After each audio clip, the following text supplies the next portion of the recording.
ఎముకల బలహీనతని తగ్గించుకోవడం కోసం చాలామంది కాల్షియం సప్లిమెంట్లు అయితే వాడుతూ ఉంటారు. కొందరిలో ఉన్న డౌట్ ఏంటంటే కాల్షియం ఎప్పుడు తీసుకోవాలి, అంటే ఆహారానికి ముందు తీసుకోవాలా, ఆహారంతో పాటు తీసుకోవాలా, ఏది బెస్ట్ టైం అని చెప్పి కమెంట్ చేశారు. సో ఇప్పటివరకు మీరు కనుక నా ఛానల్ని చూడనట్లయితే నేను మీ doctor Srikari, homeopathy physician. So calcium తీసుకోవడానికి బెస్ట్ టైం ఏంటి అంటే ఆహారం తీసుకున్నప్పుడు ఆహారాన్ని విడిచిపెట్టి ట్యాబ్లెట్ని కన్జ్యూమ్ చేసి మళ్ళీ ఆహారం తినడం వల్ల ఈజీగా అబ్జర్బ్ అవుతుంది. ఎందుకంటే కాల్షియం అనేది తీసుకోవడం వల్ల ఆహారంతో పాటుగా అయోనిక్ కాల్షియం అనేది అబ్జర్బ్ అవుతుంది. ఇది తొందరగా ఎముకలకు వెళ్ళి గట్టినైతే ఇచ్చే ఛాన్సెస్ ఎక్కువగా ఉంటాయి.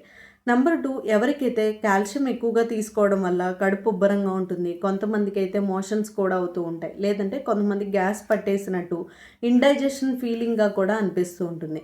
మరి వారందరిలో కూడా ఈ ఫుడ్తో పాటు కాల్షియం అనేది సప్లిమెంట్ చేయడం వల్ల ఈజీగా అబ్జార్ప్షన్ అనేది జరుగుతుంది. ఈ రకమైన ఇబ్బందులు ఏమీ ఉండకుండా ఉంటాయి.